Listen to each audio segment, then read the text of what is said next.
Meu nome é António Fernandes, nasci a 31 de março de 1984, em França, sou filho de imigrantes portugueses em França. Vim para Portugal bebé, para Felgueiras, a terra da minha mãe. Pronto, e cresci lá, a minha adolescência foi em Felgueiras. Depois, entretanto, não sei, queres que continue? Falamos, se calhar, um bocadinho mais sobre o teu interesse na música. Como é que começou o teu interesse na música? Sim. Se foi logo uma música tradicional, se o que é que ouvias? Não, bem, a música tradicional foi uma coisa que nunca me acompanhou, nunca teve grande significado, era um tipo do grunge. Aliás, tudo que fosse rancho folclórico tem aquela natural aversão que os garotos têm, é normal. Eu acho, era coisa de velho, nunca achei muita piada. E depois, entretanto, mudei-me para o Porto, fui estudar teatro e comecei a ir ao Contagiarte, grandes festas, e foi aí que eu vi a primeira vez, quer dizer, já tinha ouvido gaitas galegas e tal, mas nunca me interessou. Mas a primeira vez que eu ouvi gaita foi com o Ricardo Coelho, e ele estava a tocar a gaita transmontana, aquela gaita cópia do Preto Ximeno, de Rio de Honor, e que me fascinou completamente. Eu fiquei apaixonado por aquilo e disse, não, tenho que aprender isto. E pronto. E naturalmente fui ter aulas com ele, com o Ricardo. Ele normalmente até dava aulas de gaita galega, mas eu cismei que queria aprender. Não queria gaita galega, queria só a gaita transmontana. E pronto, e comecei a tocar. E depois, entretanto, houve uma altura que, entretanto acabei os estudos de teatro, comecei a trabalhar, mas numa altura da minha carreira, enquanto ator, tive ali uns como é que eu lhe hei de chamar, uns problemas de identidade ou de consciência, não estava a gostar do teatro, não estava a gostar do mundo do teatro na altura, estava-me a fazer muita confusão algumas coisas que eu via acontecer, então fartei-me decidi desistir do teatro. E aquilo surgiu numa altura em que eu fui ao Burro e Gaiteiro, o primeiro Burro e Gaiteiro que fui, e o Tó e a Diana, da Lérias, disseram, olha, nós estamos a precisar de um professor de gaita. O Tó não tem muito trabalho, não está a aguentar o trabalho e dar aulas, já está farto, e se tu não tiveres nada para fazer, se quiseres vir para Terras de Miranda, anda. E eu, pronto, não sei, vou pensar. E pronto, eu fui pensar e decidi, olha, é mesmo isto, Entretanto aconteceram umas coisas na minha área profissional e decidi mesmo cortar de vez, ou deixar em stand-by a parte da profissão de ator, e decidi apostar mesmo na gaita, e fui um bocado às cegas, porque eu tinha começado a tocar gaita há pouco tempo, tinha ido poucas vezes a Miranda, perdão, conhecia muito pouco repertório mirandês. Eu conhecia o que tocavam os Galandum, ou o que tocavam os Roncos do Diabo, era muito, muito pouco. Mas decidi, ok, vamos lá, não há de ser nada. Pronto, fui um bocado irresponsável enquanto professor, mas decidi apostar. E foi das melhores coisas que eu fiz, porque realmente aqueles 2 anos, foram 2 anos, eu fui para Miranda, fui para Palassolo em 2008, acho eu, final de 2008, foi para aí em setembro, final de setembro de 2008, e tive até 2011, até ao verão de 2011, 11 ou 10? 11 talvez, e foram 2 anos da minha vida enquanto solteiro, foram os melhores anos da minha vida, sem dúvida. Aquilo foi muito bom, foi muito bem recebido por toda a gente de Palassolo, fizeram-me sentir em casa. Tive que sair de lá porque senão estava a ficar muito gordo e muito borrachão. Quando foste para Miranda e foste para essa missão de dar aulas de gaita mirandesa, como é que era o panorama musical, sobretudo no instrumento que estavas a lecionar, da gaita de fogo? Havia, o que eu tinha noção era que o Tó estava a dar algumas aulas, havia o Tó a dar aulas na Lérias e havia o Palmeirinhos. Eu não tenho a certeza se havia mais, confesso. Não faço ideia se na altura havia mais gente ou não. Mas na altura era essa a percepção que eu tinha. E o Tó tinha alguns alunos, havia uns gaiteiros, havia o Célio Pires, havia o Paulo Preto e o Paulo Meirinhos, o Henrique. Depois havia mais alguns gaiteiros, mas eu também, confesso, agora também não me lembro, já foi há alguns anos, por isso também a memória já me começa a falhar. Mas não havia muita gente nova a tocar, havia muito pouca gente. O Tó tinha alguns alunos, estava a começar agora com uma fornada nova de alunos, que eu depois peguei. E pronto, e depois a coisa começou a alargar, não é? A Lérias começou a crescer nessa altura, teve um crescimento exponencial. Nessa primeira fase, quando foste para lá, davas aula, onde é que davas aulas e quantos alunos tinhas? Olha, eu dava aulas, eu comecei a dar aulas no Correio, em Palassolo, na estação de Correio, na antiga estação de Correio. Comecei lá a dar aulas. E eu na altura, eu devia ter, uns 6 alunos, talvez. Acho que deviam ser uns 6 alunos. Depois, entretanto, apareciam uns, desapareciam outros, tal, pronto. A coisa nunca era muito, muito estável, mas assim, fixos, deviam ser uns 5, 6 alunos, por aí. Sim. Todos homens? Todos homens. Todos rapazes, sim. As raparigas depois começaram a aparecer, mas em Palassolo eram só rapazes. Eram só rapazes, sim, exatamente. Podes descrever um bocadinho, durante esses anos que lá tiveste, a tua evolução ou as diferenças que foste vendo e os alunos que tiveste, não só a nível do toque, mas, por exemplo, a nível da questão de haver também mulheres a aprender a tocar? O que é que eu notei mais? Notei que depois houve uma altura que depois fui dar aulas a 2 igrejas. Quando fui dar aulas em 2 igrejas, aí já começaram a aparecer mais mulheres. Nessa altura, sim. Já eram algumas. Depois nem todas se fizeram gaiteiras, não é?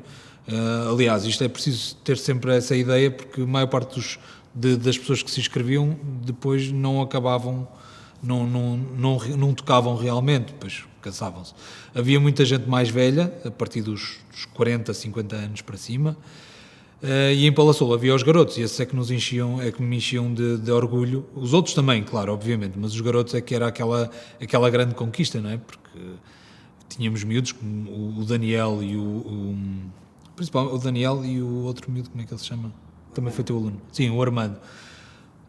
Que começaram garoticos, não é? Eles eram uns cagatacos. E fizeram-se bons gaiteiros. Houve uma evolução muito grande, mesmo apesar do instrumento ser um instrumento grande e pesado e difícil de tocar para uma criança, eles conseguiram. Pronto, depois, em termos de repertórios e essas coisas todas, que era uma coisa também, sempre foi uma luta para mim, porque eles tinham 2 tipos de repertório que queriam tocar, que eram os olhaços pauliteiros, que isso sempre foi muito importante em quem ia aprender. O objetivo era ir tocar para os pauliteiros, sempre. E depois eram as modas que se tocavam, as músicas que se ouviam nos Roncos do Diabo, nos Galandão e assim. Outras modas que haviam, que eu depois fui conhecendo em recolhas, eles não se interessavam muito, os repasseados, essas coisas. Pronto, já eram as músicas dos velhotes, já é tal coisa, a tal aversão aos ranchos e aquela coisa, ao folclore que sentia-se também. Eles eram miúdos, mas o fixe era era os pauliteiros, não é? É a cena do gaiteiro. E embora que eu pessoalmente eu gosto muito das modas de baile, acho que são muito mais divertidas. Mas pronto, mas sempre foi uma luta para mim em manter-me na música mirandesa. De vez em quando fugia para outras músicas, para a Galiza ou mais para baixo para Bragança, mas a música mirandesa sempre foi o meu principal foco nessa altura. E nessa altura, quando estiveste lá a dar aulas, havia uma parte também performativa, ou seja, além das aulas, vocês juntavam-se para se apresentar também? Sim, também fazíamos alguns concertos. Fazíamos as festas, não é? As sextas-feiras, não é? Como é que se chamavam? As sextas culturais. estou completamente. Fazíamos as cestas culturais, que pronto, que no fundo era um encontro de gaiteiros, não é? De gaiteiros dali da zona, em que muitos deles eram nossos alunos, e depois fazíamos as apresentações normais, anuais. E depois começámos a ser também chamados para as alvoradas, para os peditórios, também havia muita... Começou a haver essa coisa. E depois, pronto, depois os miúdos naturalmente. O Tó, na altura, era o gaiteiro dos pauliteiros de Palassolo. Mas depois a coisa foi mudando. Depois, entretanto, quando eu saí de lá, até quem substituiu até foi o Daniel, não é? Que começou a tocar para os pauliteiros de Palassolo. Pronto, e eles foram-se revezando também. Depois foram para outros sítios, não é? Pronto, para outros pauliteiros. E depois tínhamos o grupo de teatro também, que eu também estava à frente, como tinha a parte a minha experiência no teatro. Também decidimos organizar o grupo de teatro lá, um teatro amador, e dentro dos espetáculos também tentávamos sempre incluir o instrumento. Lembro que fizemos pelo menos em 2 deles, eu tenho a certeza que incluímos, que foi no Caramunico, que foi um espetáculo que fizemos lá em Palassolo, sobre o Caramunico, em que havia um gaiteiro também a tocar, e depois um outro espetáculo que fizemos na Feira Medieval de Miranda, que incluímos dentro desse espetáculo. Fizemos uma encenação de uma cena fantástica ou medieval, com um dragão, com umas coisas, pronto, em que os pauliteiros, em vez de irem de paus, iam de espadas, e aquilo foi uma cena. Depois havia o Tó, estava sempre a fazer a banda sonora com a gaita. Foi muito giro, foi muito fixe esse espetáculo. Nas aulas que tu deste, estás a referir muito a Palassolo, porque se calhar realmente nessa altura acabou por ser o centro... Sim, era o centro da coisa. A Leiras depois acabou por se espalhar. Eu cheguei a dar aulas em Malhadas, 2 igrejas, e em... como é que se chama? Em Vimioso. Espera aí, deixa-me ver se eu me lembro do nome. Em Carção. Foi nos sítios onde eu dei aulas. Depois, entretanto, em Carção depois começou a morrer, e em Malhadas, em 2 igrejas também. Palassolo sempre foi o centro da coisa, era onde havia mais gente, e onde vinha gente de fora, pronto, apesar de outras aldeias. Pronto. E a nível do processo de aprendizagem, notavas diferença, por exemplo, numa aldeia como Palassolo, que é uma aldeia naturalmente festiva e que as crianças estão dispostas sempre ali às gaitas e aos bolos? Sim. Notavas diferença no nível, no processo de aprendizagem dali para, por exemplo, para o Conselho de Vimioso, para Carção? Completamente. Havia uma predisposição muito maior a aprender e a tocar, e eles já conheciam as modas. É uma coisa que eu acho que aprendi lá, que é a identidade genética é muito importante nestas coisas da música tradicional. Eu não sei se existe a identidade genética ou não, a identidade cultural, não é? Esta coisa de realmente estar no sangue. É uma coisa que eu às vezes ouço falar, ou já ouvia falar antes e não ligava. Não, a pessoa aprende uma coisa e aprende-a, e não adianta pode ser uma tradição da China ou do Japão, ou o que quer que seja, eu aprendo-a, faço-a e executo-a corretamente. Mas a verdade é que há uma facilidade muito maior nas pessoas em aprender uma música que lhes é familiar, mesmo que não te lembres dela, mesmo que poucas vezes a tenhas ouvido, ou mesmo que nem sequer gostes. Eu notei isso, por exemplo, na minha aprendizagem da gaita de fole. Obviamente, eu não... sendo eu português, não é? Ou pelo menos criado em Portugal, com toda a minha cultura, toda a minha base genética é portuguesa, todos os meus pais, os meus avós, é tudo português. Eu tenho uma predisposição a aprender música portuguesa muito mais facilmente. Se tu pegares num miúdo com a mesma capacidade musical, ou mais até, mas que viva, sei lá, na Suécia, por exemplo, ele não tem a mesma capacidade de aprender uma música mirandesa, não é? Mesmo que leia por partitura, não é? Falta-lhe a identidade. E é isso que eu há bocado estava a falar e me estava a fazer. Falta a identidade. E isso tem um peso muito grande na maneira de tocar. não é? Pode haver um gaiteiro escocês a tocar uma alvorada, na gaita escocesa ou numa gaita mirandesa, e pode haver eu que sou português, eu já nem falo de mim enquanto mirandês, porque eu não sou mirandês, mas enquanto português eu vou tocá-la muito melhor do que ele, mesmo ele se calhar sendo melhor músico do que eu, porque eu sinto a música e sei o que é que estou a tocar, e há um peso muito grande. E isto é num extremo, mesmo sendo uma coisa mais pequena, isto num extremo distante, físico, mesmo sendo numa localidade pequena, isso acontece na mesma, eu acho. São meia dúzia de quilómetros de Palassolo, do concelho de Miranda até Vimioso, fazem raia, não é? Fazem fronteira. E há uma predisposição muito maior. Eu acho que em Vimioso, apesar de haver gaiteiros em Vimioso, mas não é... Talvez deixou-se morrer, se calhar também estou a falar mal, deixou-se morrer mais, deixou-se cair mais a tradição e os miúdos se calhar não cresceram com aquilo, as pessoas, tanto que houve só 2 ou 3 que ficaram, e aquilo era um grupo grande de pessoas que começaram a aprender gaita, e só alguns é que acabaram por tocar, não é? E que são gaiteiros hoje. Estamos a falar de uma questão de identidade. Na altura, quando tu lá estiveste, havia algum tipo de relação com o lado espanhol? Não, havia muito pouco. Pelo menos em Palassolo não havia grande coisa. Depois começou-se a criar, houve um projeto transfronteiriço, que se começou aí, mas nem era tanto na raia, era muito mais lá para dentro, já nem sei os nomes das coisas, mas ali aquela zona da raia, Palassolo pelo menos nunca senti essa relação. E voltando um bocadinho atrás, às alunas, ou seja, a mulheres tocarem um instrumento marcadamente de género, marcadamente masculino.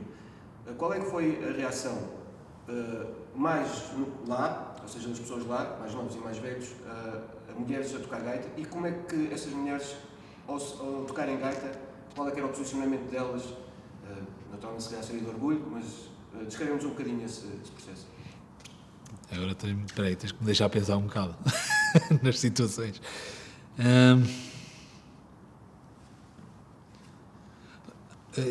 Eu lembro que houve uma coisa, se calhar não tem muito a ver com a parte das mulheres gaiteiras, porque mulheres gaiteiras depois conhecias mais tarde e já eram pessoas com valor afirmado, não é? A Susana Ruano, não é? Pronto, já tinham um posicionamento, já tinham isto lá fora, já na própria sociedade mirandesa já tinham outro posicionamento que não uma mulher que tenha crescido e não tenha saído para estudar ou alguma coisa assim do género. Mas eu lembro-me, por exemplo, de ver situações no café Caramunico ou na associação, que era chegar a uma certa hora em que eram só homens no café, não é? As mulheres de lá, a única mulher que ia ao café era a Nina, a minha companheira que quando ia lá visitar-me, ou a Diana, e pouco mais. Pronto, e era sempre uma relação, pronto, não é normal haver, porque tem de ter sempre em conta que a gaita é um instrumento festivo, não é? E os cafés têm muito esta, não é? O Tasco, o bar tem muito esta função, não é? De juntar, e os gaiteiros juntos, às vezes tocam, outras vezes não tocam, pronto. E as mulheres nunca estavam muito perto não iam muitas vezes ao café, ou iam e estavam ali, bebiam o café e depois iam embora, e os homens ficavam a jogar o chincalhão, ou a beber, ou o que fosse. Ou ia beber, mais isso. E pegando um bocadinho agora também nos instrumentos, tu estiveste mais ligado à gaita de fole, sim. Mas como é que era a realidade da caixa e do bombo, portanto, instrumentos intimamente ligados à gaita, como é que era a realidade na altura? Na altura era um bocado complicado, porque não havia muita gente a querer tocar caixa e bombo. Eu lembro que havia até uma certa falta de pessoas realmente com mãos para tocar aquilo, porque a gaita sempre foi o instrumento, não é? É aquela coisa, é um instrumento de orgulho, de identitário. A caixa, lá está, era o que recebia os 20 contos, não é? Ou os dois contos, não é? O pessoal, enquanto o gaiteiro recebia a sério, não é? Recebia 50 euros, 70 euros para tocar, o caixeiro ainda só recebia 50 e o bombeiro, não é? Recebia 20. Ainda apanhei essa distinção. Portanto, a caixa e o bombo, apesar de serem bom, pelo menos a caixa, ser um instrumento extremamente virtuoso e principalmente em Miranda, que é com toques maravilhosos, era um bocado negligenciado, não era, ou não digo marginalizado, porque as pessoas gostavam dele, mas não era muito valorizado, confesso. Pelo menos era essa a percepção que eu tinha. E então havia dificuldade por vezes de arranjar... Sim, nós tínhamos sempre o Tó que tocava gaita ou tocava caixa, e a Diana a tocar bombo e pouco mais que isso. Depois veio o Xavier também juntar-se à festa e pronto, e aí é que a coisa e era o Alcides também, mas o Alcides nunca teve a dar aulas, mas não se juntava muito para tocar, não sei muito bem porquê, pronto, lá tinha as razões dele. Ou seja, na altura já havia uma oferta formativa de gaita, mas também de percussão. Sim, de percussão também, sim. E de outros instrumentos? Não, era só gaita. Depois mais tarde começou-se com o acordeão, sim. Mas os principais sempre foi gaita, caixa e bombo. Ou gaita e percussão. E dos 2 anos que lá tiveste, qual é que foi para ti a principal diferença a nível não só das gaitas, dos gaiteiros, mas no impacto que isso teve na realidade do Planalto Mirandês, das festas, etc. Começou-se a haver muito mais festas mesmo, e a haver muitos mais gaiteiros.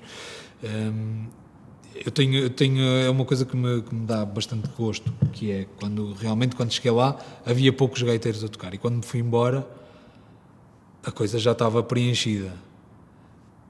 Se eram gaiteiros, se consegui fazer aquilo que gostava de ter feito, não, porque eles tocavam de ouvido e acabaram por tocar igual à minha maneira de tocar. E isso foi um erro meu, que não lhes dei... Pronto, eu também era inexperiente, mas nunca puxei pela criatividade e pela identidade deles próprios. Mas que havia gente a tocar que, se tivessem curiosidade de ouvir as recolhas, porque isso também sempre foi isso aí eu fiz bem, sempre lhes dei as recolhas a conhecer. Todas as músicas que nós tocávamos eu tinha como base uma recolha, por isso eles ouviam-na, tiravam-na do ouvido. Às vezes simplificávamos, e aí é que eu errei, foi simplificar as músicas. Mas pelo menos havia gente com técnica para tocar, eles sabiam tocar, e se tivessem curiosidade, e depois tu conseguiste fazer isso, foi dar-lhes essa curiosidade, dar-lhes as ferramentas para eles poderem, a partir da base, a partir da cama que eu lhes deixei, poderem evoluir e tornarem-se gaiteiros autónomos, solistas, é mais isso, solistas, porque o que eu fiz foi formar malta para banda de gaitas, não é? Infelizmente foi isso que eu fiz. Infelizmente não, pronto, não estou triste com o que fiz, mas pronto, e as festas, nós fazíamos grandes festas, eram grandes farras, aquelas cestas culturais eram de arrebentar e davam um gozo muito grande. Burro e Gaiteiro, o Discai Festa, mesmo o São Martinho, tudo que fosse festas, tanto da EPGA como das nossas, via-se um corpo de alérias, era alérias que ia em massa, mesmo chegamos a ir ao Intercéltico de Sendim tocar, e alérias marcava presença, estava ali, eram muitos gaiteiros, mais do que alguma vez se tinham juntado em Miranda, ou pelo menos de gaiteiros mirandeses, e eu acho que isso realmente marcou a diferença entre haver meia dúzia deles, 2, 3, 4, e haver um movimento de defesa. Bem feito, mal feito, foi o que foi. Voltando um bocadinho atrás, estavas a falar da tua percepção e dizer que a tua perspectiva até foi quase formar banda de gaitas, num sentido mais largo, se calhar. E depois estavas a falar do facto da Lérias ir, enquanto grupo, a esses sítios. Ou seja, a gaita, que sempre foi um instrumento solista, de repente aparece como uma identidade grupal. E não achas que também foi isso que fez com que seja, entre aspas, fixe pertencer àquele grupo, e isso também tenha, de certa forma, seduzido outros garotos a pertencerem a esse grupo? Sim, a minha ideia nunca foi formar bandas de gaitas, ok? Pronto, eu acabei por as formar, mas eu não, por formar, não era uma banda de gaitas, não andavam ali com, com o aranhice, mas pronto, mas acabou-se por formar uma banda de gaitas, porque tocavam todos o mesmo repertório, a ornamentação, nunca fui muito chato com isso, mas no fim acabavam, pá, naturalmente, tocavam, eu fazia a ornamentação, eles faziam igual, era muito por repetição, portanto, ou por imitação. Portanto, sim, formou-se essa imagem de banda de gaita. E sim, nós íamos todos em bando, ia praticamente toda a gente, marcava-se uma sexta cultural e iam todos em grupo, em manada. Era um gangue fixe, não é? E, claro, havia mais gente que depois se interessava. E este grupo, e isso era o bom deste grupo, é que nunca foi exclusivo, sempre foi inclusivo, ou seja, havia gente, quando íamos tocar a Constantino, por exemplo, chegou-se a fazer em Constantino, e o pessoal de lá, a malta que já tocava em Constantino, que era o Célio, e agora não lembro dos nomes deles, mas a malta juntava-se, os gaiteiros juntavam-se e tocavam as modas, nunca foi aquela coisa de agora estou com os Lérias e agora estou com os outros. Pá, não, sempre foi inclusive a ideia era fazer festa, a ideia era fazer uma festa para uma comunidade, para um certo café, para animar ali a noite fria, era essa a ideia. E depois, claro, depois em Malhadas, acho que até foi depois de uma festa em Constantino, de uma sexta cultural, que quiseram começar com as aulas em Malhadas. Portanto, foi uma coisa levou a outra. Claro que depois em Malhadas não se juntaram tanto aos de Palassolo, pronto, já faziam ali aquela grupeta, mas isso são lá os 500 deles que eu nunca quis saber, aquilo era uma confusão de caras. Mas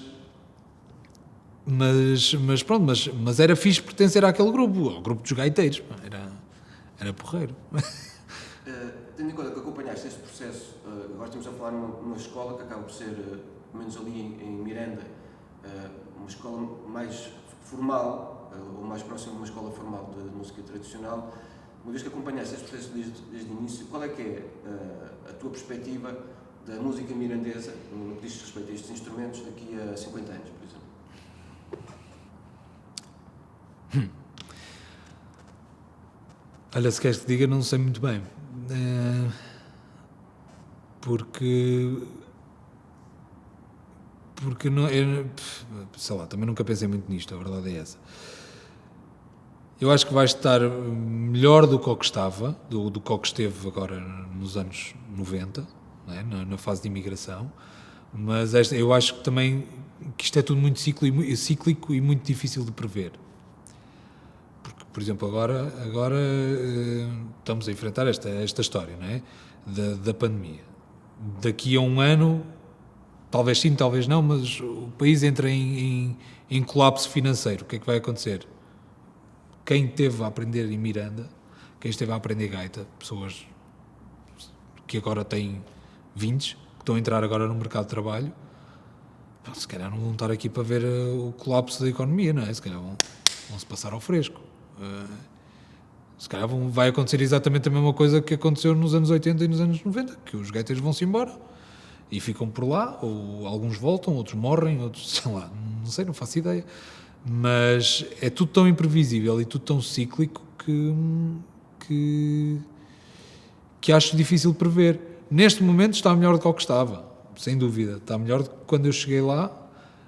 Há gente interessada, há gente capaz a dar aulas lá, muito capazes e muito interessantes. E que estão a fazer um trabalho excelente. Se depois realmente esta coisa da valorização da cultura mirandesa, se isso vai servir para alguma coisa, para segurar aquela malta e para segurar as tradições, para segurar o amor que eles têm pela cultura deles, não sei mesmo, não sei dizer, Ricardo. É tão imprevisível que, pronto, se calhar também nunca há tempo suficiente para perceber isso. Pronto, tenho 36 anos, por isso não sei ainda, não tenho tempo suficiente, se calhar. Mas tu falaste de uma coisa muito interessante, que é o segurar o malta lá. sendo tu uma pessoa da cultura e sendo também ligado à cultura não só na parte enquanto performer, músico, mas também como agitador cultural, se quisermos, qual é que era a tua sugestão ou o que é que farias para conseguir segurar gente ali? Um território que tu já conheces? Criar condições de trabalho, condições apetecíveis, condições para criar família, embora que as há. Criar família em Miranda é das melhores coisas, porque comes bem, tens escolas públicas boas, pelo menos nunca ouvi queixa das escolas de lá. Tens um sistema de saúde, pronto, que era complicado, isso era importante. Eu acho que o mais importante para segurar são as famílias, acima de tudo, dar condições financeiras, dar condições de saúde, dar condições de educação. A partir daí o resto vai-se multiplicando. É o que aconteceu em outros sítios, o que acontece em Viseu, o que acontece na Guarda, em que realmente há essas condições, ou o que acontece em Idanha Nova, por exemplo, aquilo está muito agitado. Se calhar é isso, e se calhar usar a identidade como marca, não como uma marca louca e desmedida e completamente já desfasada daquilo que ela realmente é, como acontece com algumas tradições, em que já não é a mesma coisa, em que está comercializado, mas uma marca que dê orgulho aos mirandeses, e que dê vontade a pessoas como eu ou como tu de ir para lá, de nos fixarmos lá, porque isso acontece muito. E agora isto é outra conversa, que é, os mirandeses são muito apaixonados pela própria cultura e pela própria tradição e por tudo aquilo é muito importante para eles. Também percebeste isso, certamente. Mas para as pessoas que estão de fora, quem vem de fora, aquilo também é muito... Epá, eu praticamente considerei-me, naqueles tempos que vivi lá, eu considerei-me um mirandês, paguei o vinho, pá, fui um mirandês como manda a sapatilha. Mas depois não há um esforço das entidades locais para fixar. E quem me diz tu, provavelmente, diz a malta que vai para lá, para a EPGA, quantos é que ficam lá? 2, 3, malta põe-se a andar, porque não tens condições, porque a partir do momento em que começas a criar família, começas a ter despesas fixas. Tudo bem que aquilo é barato, não gastas muito dinheiro em Miranda, as rendas são baratas, mas se calhar queres mais, se calhar, pronto, queres ter um futuro mais seguro. E acho que isso falta um bocado de sentir a segurança e sentir que realmente quem vem de fora que não seja ultra valorizado, não é? Porque são só pessoas e trazem o que trazem. Se calhar há gente que vai para lá e que traz coisas más, mas que sejam valorizadas enquanto mão de obra, enquanto potenciais futuros mirandeses. Pegando um bocadinho naquilo que estás a dizer, e se calhar para terminar, estamos a falar da cultura, né, do orgulho que os mirandeses têm na cultura, e mesmo quem vai de fora acaba por vestir um bocadinho a camisola daquela cultura. Completamente. Tendo em conta que a música acaba por ser um dos segmentos muito importantes na cultura mirandesa, qual é que era, ou qual é a tua ideia de como é que se poderia fixar a gente através da profissionalização, que era um bocadinho o que havia antigamente, os gaiteiros eram profissionais do ofício. Sim. Qual é que seria a fórmula de através da música, fixar gente ali? Se calhar, sei lá, investir um bocado mais no ensino da música, mas no ensino regulamentar, não é? A parte de ensino articulado, com os instrumentos locais, com os instrumentos tradicionais dali, não só a gaita, porque há outros, ou mesmo a forma de tocar, a música tradicional não precisa de ser necessariamente tocada com um instrumento tradicional, não é? Pode ser tocado com outra coisa qualquer. Pode passar por aí, sim, pode passar por um ensino de realmente, um ensino articulado com os garotos, com os mais novos, malta que vem de fora, porque não, imagina, eu por acaso estive lá, mas imagina que não estava, queria aprender música mirandesa, onde é que eu vou? com quem é que eu falo, não é? Se calhar era fixe ter lá, uma cena como há na Grécia, sabes, conhece aquela coisa do labirinto, em Creta, há um tipo que está na Grécia, que tem aquilo é tipo uma residência artística, não é? E que o gajo junta uma série de pessoas para ensinar a música grega. Às vezes até vem da Bulgária e etc, dali daquela zona, mas do Mediterrâneo. As pessoas vão lá e aprendem música dali, música daquela ilha também, não é? A lira e etc, essas coisas todas. Se calhar passa por aí, por haver um sítio, isto estou só a pensar agora, não é? De repente apanhaste-me agora aqui um bocado de surpresa, mas por que não? Porque não haver um centro de estudos mirandeses, um centro de, sei lá, de cultura mirandesa, onde eu, que sou chinês ou sou inglês e venho mochila às costas e quero aprender música, quero aprender a tocar música mirandesa. Sou violinista, sei lá, uma coisa qualquer, e quero aprender a música mirandesa. E vou lá e estou lá uma semana, 2, 3, e até a coisa sair. Vivenciar, viver aquela... Estar com as pessoas, estar, sei lá, e dar palha ao burro, qualquer coisa assim do género, levar um coice, coisas assim desse que todos nós já levamos, ou levar com um casco, uma pisadela. Tudo isso faz parte, eu acho que se calhar era engraçado, era interessante, porque não é?